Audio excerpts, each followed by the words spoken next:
is a great concept. So it opens up with this tragedy of her dying essentially, or her suffering from a wound. And then it's like we're either moving backwards before time as the movement starts, or he's brought her back to life.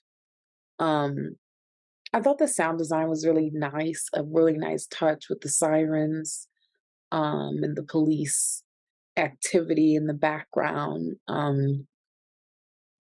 When we got to the place where the dancers are coming out the TV and the blackout eyes, all that kind of was very scary movie-esque to me. It made me think of like, okay, what does this represent? Demonic energy? Is this the afterlife? Is this representing death in some way, shape, or form, which makes sense? And then as you see her doing her solo, I wondered what the mask represented, but the duet was just so beautiful and so emotionally charged. There's a lot of symbolism within this dance. The fact that it's a ballet makes it seem like it's going to be classy and but also a tragedy, which it very much is. It's a beautifully a beautifully choreographed piece. It's a girl awakening, finding an end, and it kind of also shows what people will do to bring back a loved one.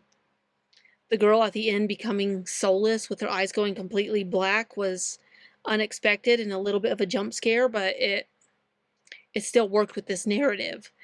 You could get what's going on. There's several different meanings you can get from that. Whether it's the TV will turn you soulless, that there's something else really going on and that people are becoming soulless. So many different meanings, but this piece alone with the music, very tragic, makes it perfect for the ballet it is. What is so enticing within this contemporary dance piece is the use of colorism. We have this striking yellow color that envelops the room, and that is a, concept to touch on being alert, warning, like there is something amiss in our space.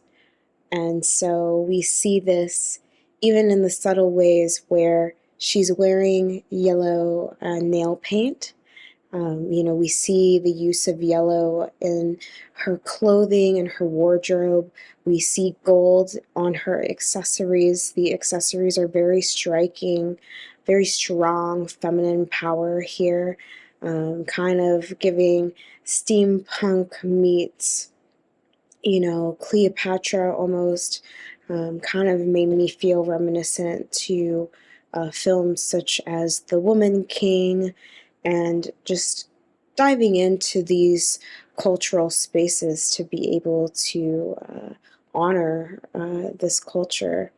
And we kind of also get the yellow expressed in the glow of the second part of this dance piece. And then we kind of are also mixed into this sense of blue, the sense of calming, this nice balance from this striking yellow that we're feeling. And so when we're shifted to outside, we have the yellow still present and the glowness of the background of the space, but we have a really big balance of this uh, nightfall of a sky. The choreography in this was beautiful. The way that it started, I mean, it really grabbed your attention. But I loved what the filmmakers did with the sirens in the background. I think that added another layer, like deepened the entire thing. Their music choice was very smart to just use the piano. I think that that elevated it, and the choreography was powerful. It was beautiful. It just really, this whole film really packed a punch. The choreography was very nice. The thing that struck out to me the most was a lot of the practical effects and the mise en scène of the scene. A lot of the uh, costume choices where there were these little hints throughout that just something was wrong.